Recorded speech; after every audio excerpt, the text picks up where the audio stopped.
All India के general secretary और incharge Jammu Kashmir Gurvinder Singh Billa ji जो आज जम्मू कश्मीर आए हैं, हमारे ओबीसी डिपार्टमेंट के स्टेट के वर्किंग प्रेसिडेंट हमारे संदीप डोगरा जी,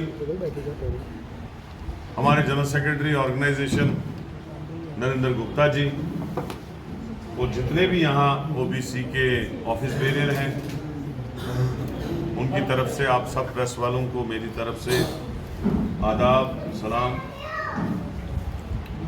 आज जो ओबीसी डिपार्टमेंट का यहाँ मीटिंग है, उसमें से कुछ लोग जो हमने नए ओबीसी में ऑफिस बेरियर बनाए हैं, उनकी नियुक्ति आज की जाएगी, उनको ऑर्डर बांटे जाएंगे।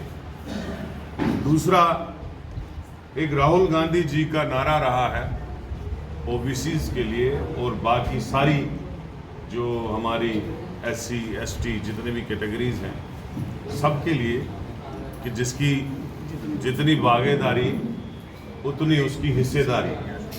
तो ओबीसी डिपार्टमेंट को हमेशा इग्नोर किया गया। अभी जो पहले राहुल गांधी जी ने कहा था कि 90 से ज़्यादा हमारे गवर्नमेंट में ऑल इंडिया क्या बोलते हैं गवर्नमेंट ऑफ इंडिया में आईएएस ऑफिसर्स जो हेड ऑफ डिपार्टमेंट्स हैं, उनमें से टोटल 3 ओबीसी। इसी तरह से पूरे मुल्क में ऐसा चल रहा है।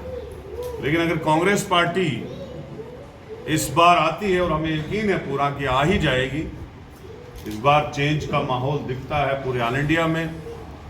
जैसे कि फेज़ 1 फेज़ 2 में इलेक्शन रहा, लोगों ने भरपूर वोट दिया चेंज करने के लिए। तो ओबीसी को अपना हक ज़रूर मिलेगा, एससी को अपना हक पूरा मिलेगा, एसटी को अपना हक पूरा मिलेगा, और भी जितनी भी जो है जाति है, जिनकी जितनी हिस्सेदारी है, उनको उतनी भागीदारी ज़रूर मिलेगी। तो मैं आप सभी प्रेस वालों का शुक्रिया अदा करता हूँ। आज क्योंकि हमारी कैंपेन इंडिया अलायंस के साथ भी चल रही है, जो नेशनल कॉन्फ्रेंस लड़ रही है कश्मीर में। मैं कल ही उमर अब्दुल्ला साहब के फार्म भरने में सेरेमनी में गया था, उससे पहले फारूक साहब के साथ रजूरी था। तो मुझे पूरा यकीन है कि इंडिया अलायंस की जो 6 की 6 सीटें हैं, लद्दाख लेके कांग्रेस पार्टी और नेशनल कॉन्फ्रेंस के खाते में ज़रूर मिलेगी और ऑल इंडिया में हमारी सरकार है। अगर कोई क्वेश्चन हो तो आप बता सकते हैं। ने यहाँ पे अलग अलग पार्टियां भी बनाई। आपने देखा चुनाव में किस तरीके से उन्होंने डेमोक्रेटिक आज़ाद पार्टी को वोट तोड़ने के लिए यूज़ किया। अभी उन्होंने अल्ताफ बुखारी का एक जगह सपोर्ट किया, दूसरी जगह सजाद लोन का कर रहे हैं। इन्होंने काफ़ी पार्टियां बनाई थी, लेकिन बीजेपी खुद भी और उनकी जो ABCD पार्टियां हैं वो सब नेस्त नाबूद हो रही है। जम्मू कश्मीर के लोग इनके खिलाफ हैं और कश्मीरी लोग उन ABCD पार्टियों का बदला लेना जानते हैं। वो बीजेपी का सारा गुस्सा उन पे उतारेंगे, याद रखना मेरे पास। देखो, वो तो उनकी आदत है खरीदो फरोख्त करने की। डेमोक्रेसी तो उनने खत्म कर दी है, लेकिन डेमोक्रेसी जो वो चाहते हैं, आइन को खत्म करना, वोट को खत्म करना, डेमोक्रेसी को रोंदना, इस मुल्क का अब देशवासी जाग चुका है। वो ये चीज कभी बर्दाश्त नहीं करेगा। हमने अंग्रेजों से आजादी इसीलिए ली थी कि यहाँ डेमोक्रेसी हो, यहाँ हर एक को वोटिंग राइट हो, हर एक तबके को अपनी हिस्सेदारी हो, और वो कांग्रेस ही दे सकती है। बीजेपी के अज़ाइम लोगों को समझ चुके हैं, तभी वो 2 फेजों में फिनिश हो चुके हैं, अगले फेजों में भी वो फिनिश हो जाएंगे। थक चुकी है। उन्होंने